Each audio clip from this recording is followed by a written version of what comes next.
Lu nggak usah banyak ngomong, yuk kita masuk. Kita naik bareng-bareng, turun bareng-bareng, dan gue bisa pastiin kita selamat dengan segala ritual ya. Jadi kenapa mereka bisa masuk itu dengan semua ritualnya gitu kan. Mereka ini masuk set, dan ternyata benar mereka langsung di sebuah hutan yang dimana hutan itu adalah berbeda banget dari hutan yang sebelum mereka masukin.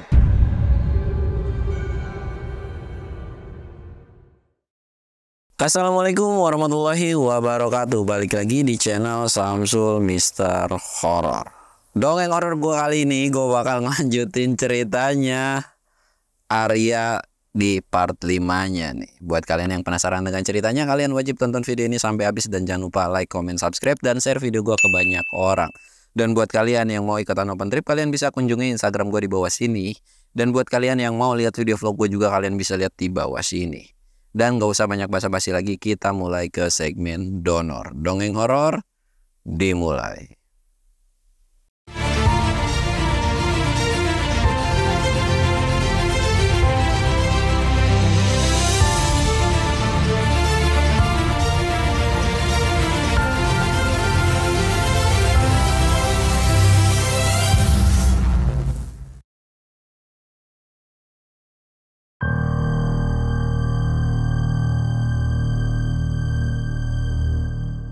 Oke cuy, sebelum masuk ke ceritanya, kita ritual kayak biasa. Kita ngopi-ngopi dan jangan lupa nyebat.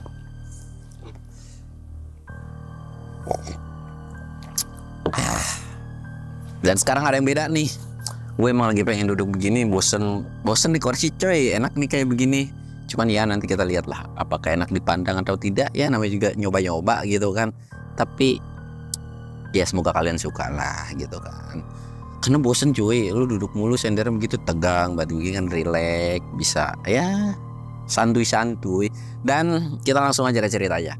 Kemarin itu dimana Arya itu dalam kondisi tidak berdaya dan dia didatangin sama satu sosok Kunti yang memang sudah nandain gitu kan. Dan lagi dia pun ngedengar satu suara yang bukan berasal dari sosok Kunti tersebut. Suara tersebut adalah suara auman. Yang gak lain, suara auman itu adalah entah harimau, entah singa, entah apa gitu kan. Yang pasti ya sejenis hewan lah. Dalam kondisi si Kunti ini ngejulirin lidahnya dan mau ngedeketin ke si Arya ini, sosok auman singa itu tuh ngebuat si sosok Kunti ini tuh agak sedikit panik dan kayak nyari. Dan terfokuslah si Kunti ini. Dan Kunti ini langsung nengok tajam dan ada sebuah suara, bukan suara auman, tapi pergi dari bocah itu. Dia sudah jadi milikku dan dia sudah terikat perjanjian denganku. Sosok Kunti itu ngerasa nggak terima bahwa bocah ini adalah pertukaran dari temennya dan dia udah jadi milik si Kunti tersebut. Tanpa diduga, sosok harimau tersebut itu ngaum sekencang-kencangnya yang bikin Kunti itu kocar kacir cuy dan pergi ngejauh ninggalin si Arya ini kan, cabut tuh.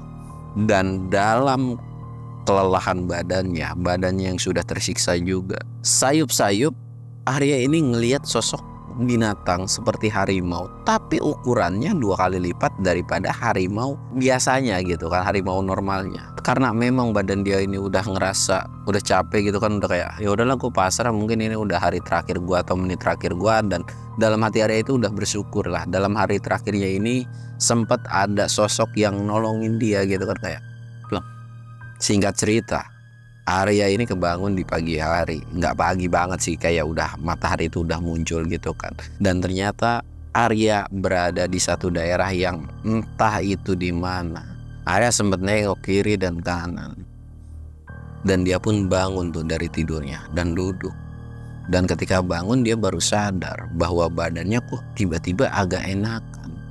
Padahal Arya ini ngerasa bahwa tadi malam badannya itu kayak banyak luka, bahkan kakinya ada yang patah-patah dan sebagainya. Tapi kok sekarang lukanya itu membaik. Di situ kan sempat ngerasa heran dan gak lama disusullah ada suara yang bilang ke Arya ini, "Kamu sudah bangun."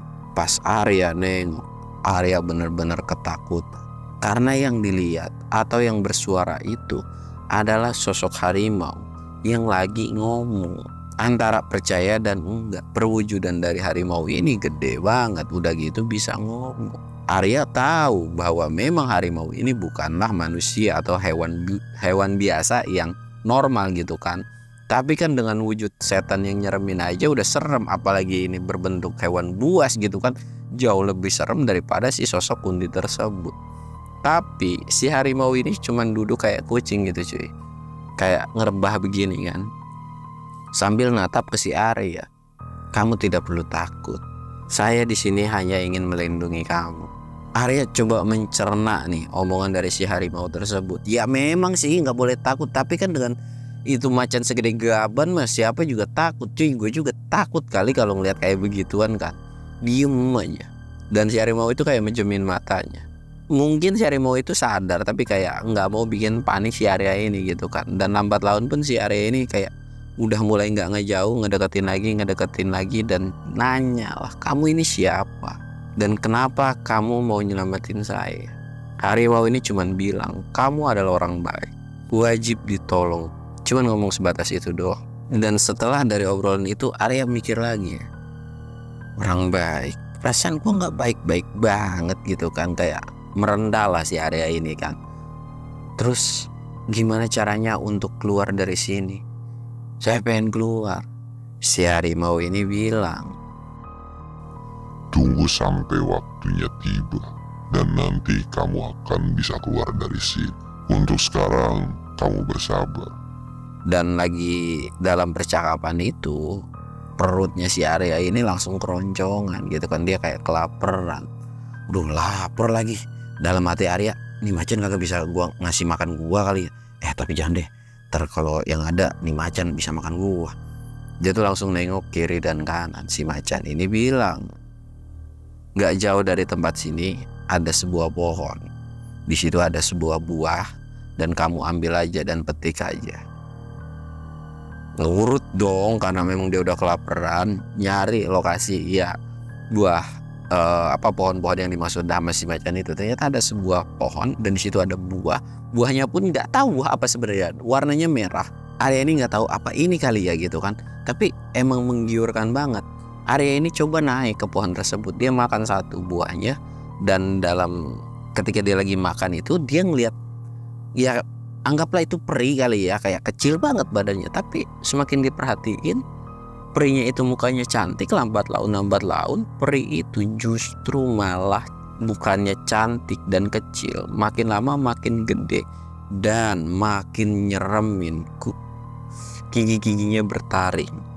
Bola mata atau kantung matanya ini tuh hitam. Semua bola matanya yang awalnya normal kayak manusia jadi hitam semua.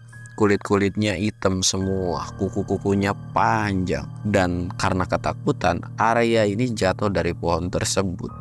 Dan ketika dia lagi jatuh begini cuy, posisinya itu sosok makhluk itu langsung duduk dan nyengkram kaki dan bagian tangan, dipegangin cuy. Dan bahkan sosok itu pun sambil melet-melet. Gak lama ada suara geraman lagi dan ditampol sama itu macan. Bruk. Dan sosok itu kayak ngegelinding ke samping dan kesakitan.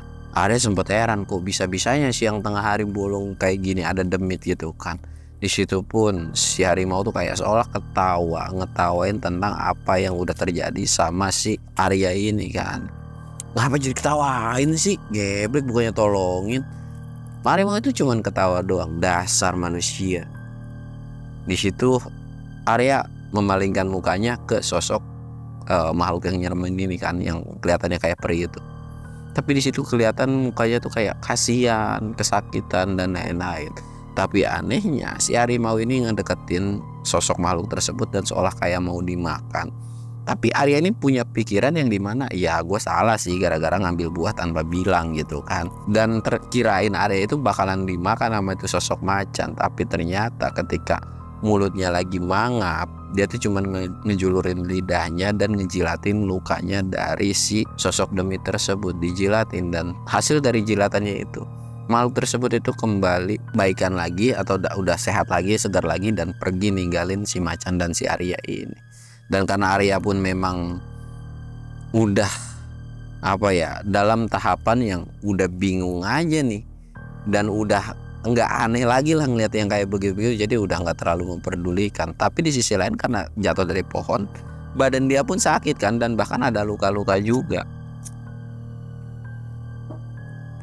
Arya ini sampai bilang, nolongin dia doang, gua agak ditolongin apa? Nih tanganku baret-baret. Tapi si macan itu malah duduk dan kayak nyuekin.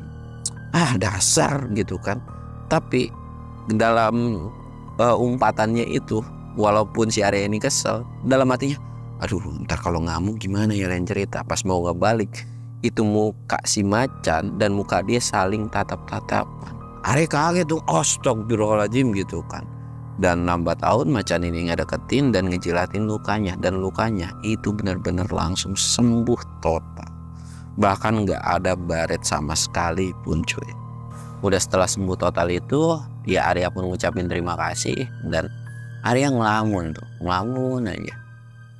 Dan dia tuh dalam hatinya kan pengen cepet-cepet pulang, dan dia tuh kok bisa bawa temennya ini sampai berani ngorbanin gua dibanding si Bima ini gitu kan. Bukannya tolongin keduanya, malah ngorbanin salah satunya. Dan kenapa yang nyundul itu bisa dari kepalanya si Dona ini. Macan yang pada saat itu pun tahu isi hati dari si Arya cuman bilang, kamu bisa membedakan kan mana teman kamu, mana yang gak suka sama kamu, dan mana yang selalu mentingin egonya kamu. Sedangkan kamu sendiri memendingkan apapun yang sudah dilakukan sama teman kamu memilih untuk nyelamatin teman kamu. Bahkan di awal-awal kejadian pun harusnya kamu nggak nolongin teman kamu pun kamu pasti akan selamat. Arya sempat heran, awal-awal kejadian lah kok bisa tahu? Macan itu pun bilang, ketika kamu sudah memasuki gunung ini, saya sudah mulai ngikutin kamu dan mantau kamu. Kenapa lu gak nolongin gue di awal-awal? Macan ini cuman bilang, saya hanya mau lihat sejauh apa kamu. Apakah kamu memang benar manusia yang bersih, atau cuman ya aji mumpung pengen dipandang sama temen aja, dan ternyata ya sifat kamu ini memang benar orang yang baik. Dan Arya ini sempat ngedengar percakapan yang dimana ketika si macan ini ketemu sama si Kunti ini kan, bahwa dia tuh udah melakukan sebuah perjanjian gitu. Arya sempat nanya kan, kita memang sudah melakukan perjanjian apa? Macan ini bilang kalau dia itu milih lu, dan gua bakalan ngikutin lu kemanapun. Sempet kaget tuh, wah geblek pengen ngikut aja. Enggak, dia bilang gitu. Kalau gua nggak ikut, ntar siapa yang mau nolongin lu?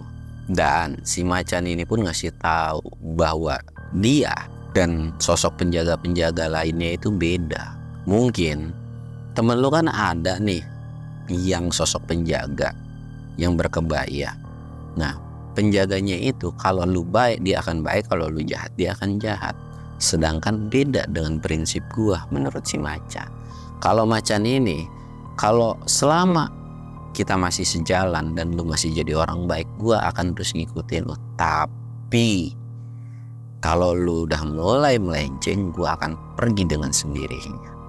Di situ pun Arya cuma manggut-manggut doang, dan Arya pun ngerasa ya alhamdulillah lah, sekarang kan udah nggak ada Bima nih, dan gue pun ada yang bantuin juga, walaupun emang ini sosoknya tuh ya bukan sosok manusia gitu kan. Udahlah nggak apa-apa, akhirnya mereka santai-santai di situ. Dan Arya pun nanya lagi, kapan gue bisa cabut, segera. Nanti semuanya akan terbongkar dan kamu pun akan tahu. Dan setelah dari kejadian ini adalah pelajaran yang sangat paling berharga untuk hidup kamu dan seterusnya. Singkat cerita nih cuy, satu hari itu memang si Arya ini disuruh istirahat sama si sosok macan ini. Jadi suruh mulihin tenaga dulu. Dan setelah mulihin tenaga satu hari, mulailah si macan ini bilang, kamu pergi lagi ke tempat yang kemarin dan taikilah gunung tersebut. Nanti kamu akan selamat. Dan yakin, percaya bahwa kamu bisa selamat dan kamu akan selamat. Terus lu gimana? Si macan ini bilang, saya cuma akan bisa memperhatikan kamu dan ngejagain kamu dari kejauhan, memastikan bahwa tidak ada satu sosok pun yang berani ngedeketin kamu. Arya ini sempat nanya kan, sebenarnya lu tuh siapa sih? Lu tuh jelmaan dari siapa? Macan ini nggak ngasih tahu, cuman senyum aja. Singkatnya, kita akan beralih ke teman-temannya dari si Arya ini, yang dimana mereka semua sudah ngumpulin sesajen dan siap dibawa ke atas. Di situ sebetulnya tidak semua orang bisa nyelamatin si Arya ini, hanya beberapa orang atau teman-temannya yang bisa nyelamatin. Nah, dalam rembukan itu yang cuman mau ikut adalah cuman Ahmad sama Rudi sama Rindu. Sedangkan Bima dan Dona itu nggak mau ikut karena ketakutan. Tapi di sisi lain Bima itu tergugah gara-gara ya udah, gue mau ikut deh, gara-gara gue berutang nyawa juga. Dona itu nolak, tapi gara-gara si Bima ikut, akhirnya dia pun ikut gitu kan. Walaupun si Ahmad ini dalam hatinya jengkel dan dongkol banget dengan kelakuan si Dona ini, cuy. Singkat cerita, setelah mereka sampai, akhirnya mereka pergi dan ngelewatin sebuah batasan pohon yang memang pada saat itu mungkin pintu gaib kali ya. Sebelum masuk, Bima ini bilang ke Ahmad, "Mat, hati-hati ya, gue nggak tahu kita bakalan bisa keluar lagi dari sini." Dan baru ngomong kayak gitu, Ahmad ini udah ngomong, "Lu nggak usah banyak ngomong, yuk kita masuk. Kita naik bareng-bareng, turun bareng-bareng, dan gue bisa pastiin kita selamat." Dengan segala ritual ya. Jadi kenapa mereka bisa masuk itu dengan semua ritualnya gitu kan. Mereka ini masuk, set, dan ternyata benar, mereka langsung di sebuah hutan yang dimana hutan itu adalah berbeda banget dari hutan yang sebelum mereka masukin. Karena memang pada saat itu penunjuk arahnya adalah Bima, akhirnya ikutlah tuh Bima jadi leadernya gitu kan. Jadi leadernya jalan. Memang di awal ini mereka tidak digangguin, walaupun banyak mata memandang memperhatikan mereka, tapi terus-terusan tuh mereka cuek. Di situ udah chaos banget lah. Dona juga ketakutan, Rindu juga udah ketakutan, dan sebagainya itu udah ketakutan. Termasuk Ahmad juga udah takut, tapi mereka pengen nyari ke temennya. Sampailah mereka di aliran sungai, dan Bima ini bilang, ini kita udah sampai di aliran sungai, dan jaraknya dari sini ke tebingan itu mungkin lumayan cukup jauh. Dan Bima ini memperingati lagi, hati-hati. Dan satu-satunya jalan adalah ya harus ngelewatin sungai tersebut. Dan ternyata dari sekian banyaknya temennya si Arya ini, ada satu yang fobia dengan sungai, yang udah ketakutan, ya takut dalam lah sungai tersebut gitu kan. Sempet diyakinin sama Ahmad bahwa sungai ini cetek kok, nggak dalam gitu kan. Ya dikasih lihat juga, karena sungai itu cuman sebatas di bawah dengkul, ya sebetis lah gitu kan. Aman gitu kan. Pas lagi ngomong aman kayak gitu, mereka jalan selangkah, 2 langkah, 3 langkah, tiba-tiba Rudi ini teriak, "Mat, Rindu ditarik." Padahal yang mereka lewatin itu adalah sungaian yang memang cetek gitu kan, yang benar-benar cetek. Tapi kok bisa kelelep sampai tangannya doang gitu, sampai tangannya doang kan. Itu udah dibantuin sama teman-temannya yang kok bisa nyelam ke dalam gitu. "Rindu, lu bisa, lu lawan rasa takut lu. Banyak-banyakin doa, banyak-banyakin istighfar.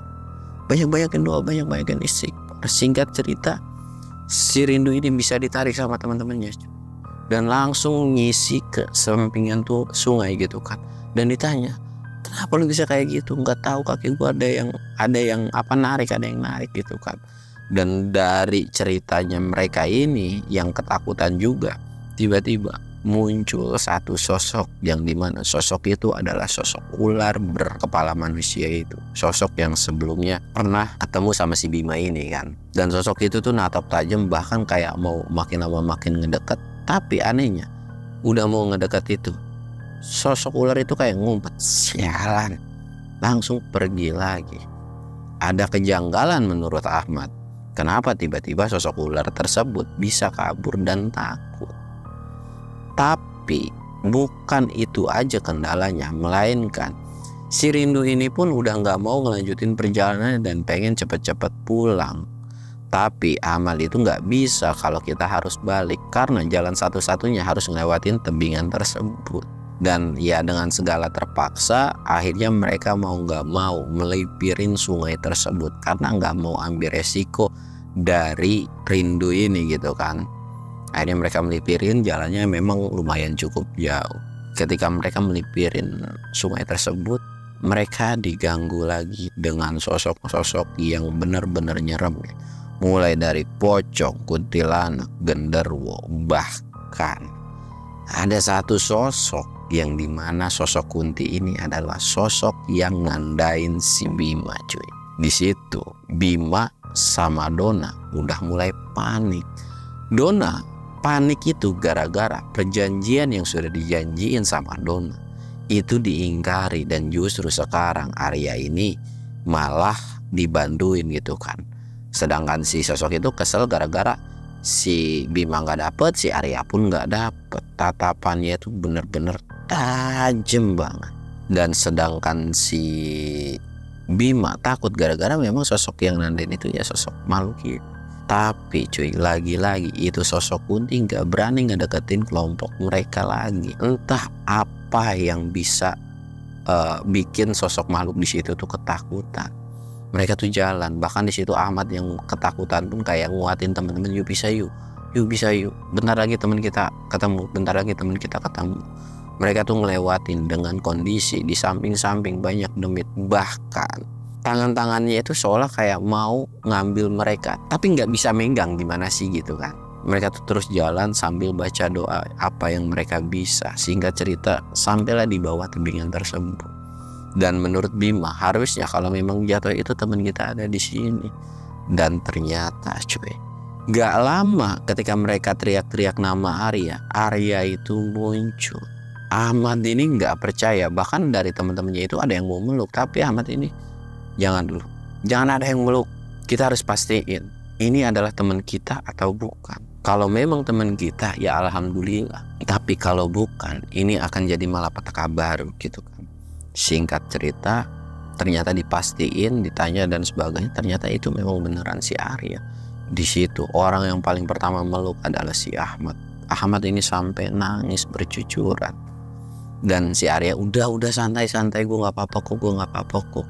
Dan dalam haru mereka ini ketimpa hujan nih cuy. Gara-gara kejadian tersebut tiba-tiba hujan itu deras banget, yang dimana hujan itu seolah kayak dadakan dan tanda bahwa mereka itu kayak nggak dibolehin untuk naikin tebingan tersebut. Dan bukan cuma hujan doang cuy, tapi di situ tuh ada petir geluduk dan sebagainya. Arya yang tahu bahwa waktu mereka itu nggak banyak. Arya pun ngejelasin secara ringkas yang dimana kita harus segera keluar dari wilayah ini, dimana wilayah ini udah nggak aman, dan lagi kita hanya punya waktu sampai batas subuh. Kalau lewat dari subuh kita belum keluar atau naiki tebingan ini, selamanya kita akan terjebak. Di situ pun akhirnya mereka buru-buru lah, walaupun Dona rindu itu agak ragu lah naikin tebingan yang securam itu kan, tapi dikuat-kuatin tuh sama teman-temannya yang lain, ayo naik. Belum ada pembahasan atau sesuatu hal yang lebih dari situ. Mereka itu udah naik nih cuy, udah mulai naik, dan baru seperempat naik, demit-demit di gunung itu seolah kayak ngumpul. Bahkan demit-demit itu ada yang nemplok di tebingan, ada yang ada yang ngejulurin tangan, tapi lagi-lagi mereka itu kayak nggak bisa nyentuh sama sekali. Sehingga cerita mereka istirahat di pertengahan tebingan tersebut dan mereka ngelanjutin lagi. Orang pertama nyampe tebingan di situ adalah Ahmad. Ahmad langsung ngasih tali yang bisa buat ngebantu teman-temannya. Dikasih tali, satu orang lagi udah bisa naik lagi. Sampai akhirnya ada sebuah momen di mana di atas si Arya itu ada sosok Kunti. Yang Kunti ini gak asing, yaitu sosok Kunti yang nandain si Bima ini. Sosok Kunti itu nyeringai tajam dan jalannya cepet banget anjir di tebingan seret, dan sampailah di hadapan di mukanya si Dona.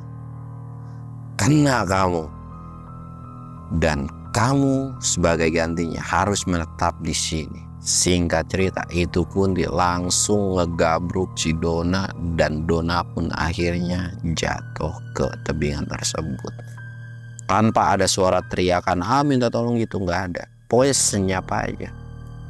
Teman-temannya yang lihat Dona ini jatuh, mereka tuh kayak bingung kan, harus gimana. Bahkan Ahmad ini mau turun, tapi Arya ini teriak, kalian semua naik, kalian harus buru-buru, cepet naik.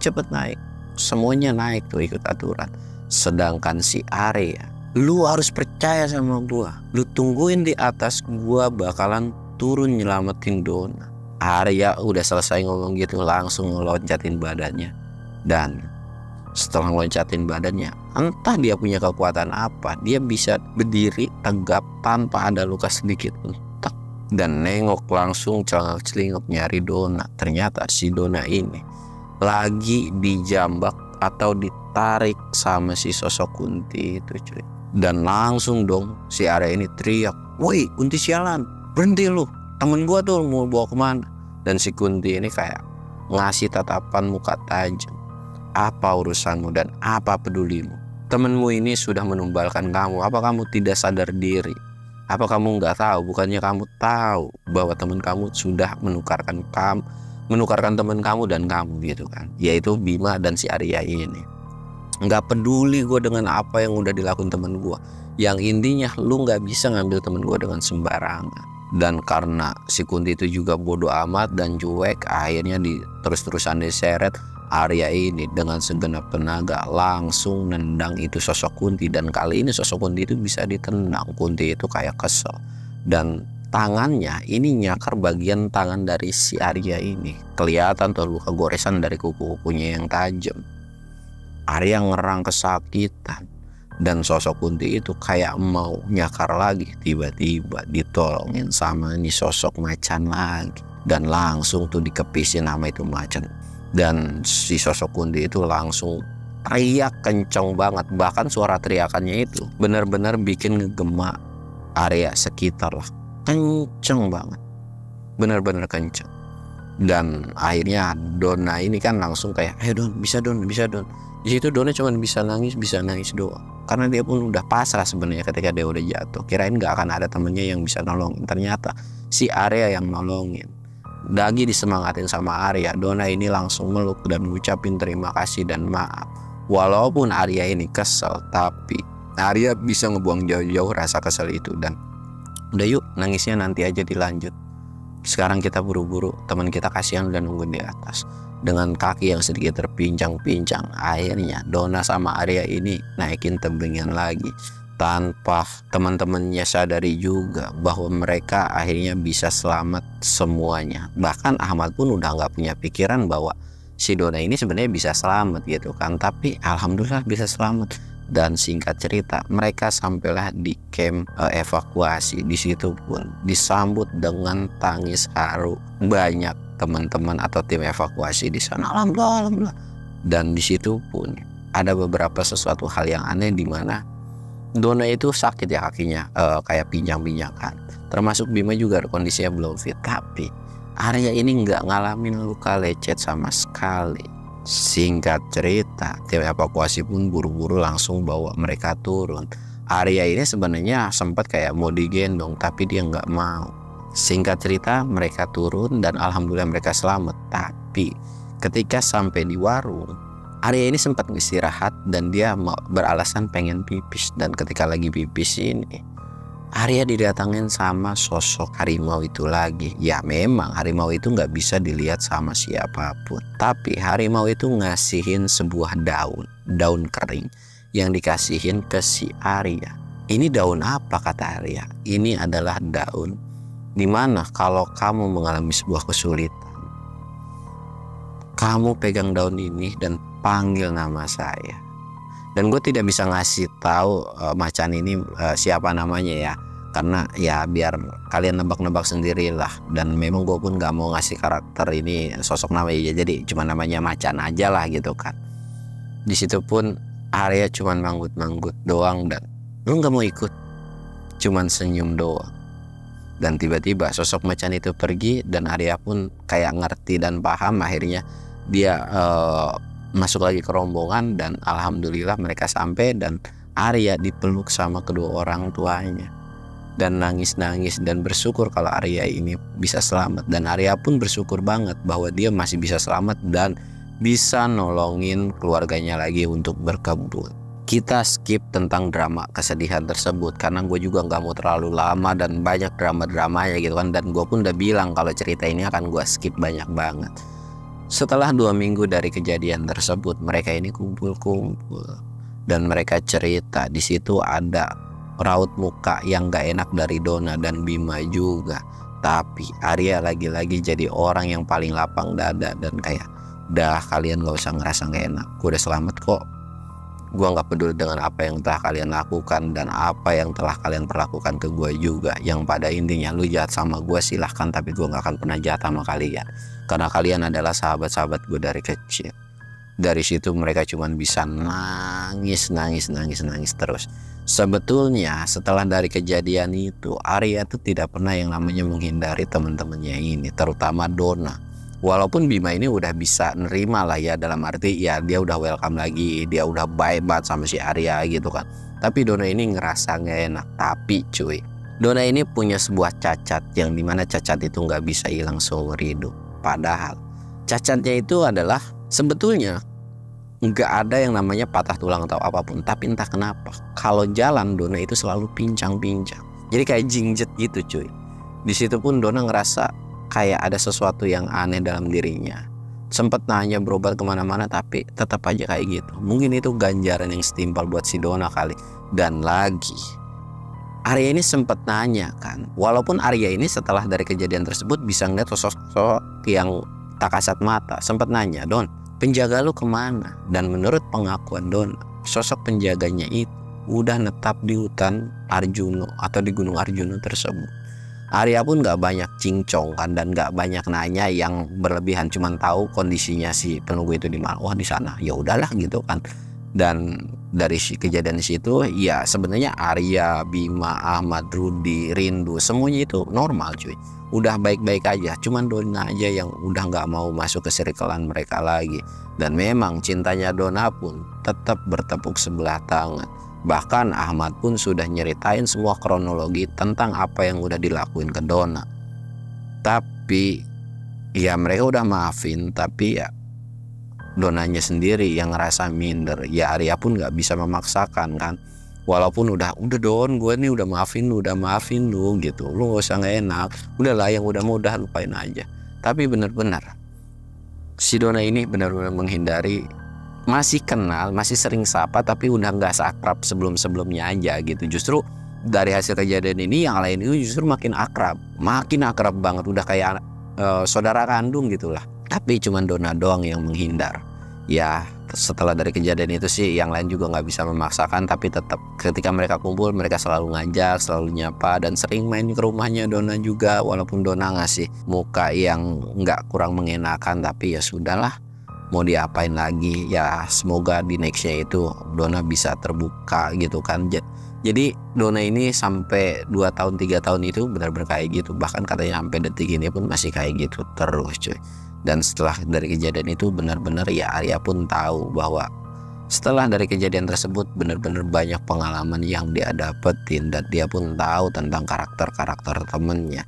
Dan yang paling parah adalah dia bisa ngelihat sosok Demit dimanapun, tapi bukan jadi takut, justru malah si Arya ini makin ya rajin sholatnya dan sebagainya gitu. Tapi Arya ini nggak nyeritain ke siapapun, termasuk ke si Ahmad sendiri.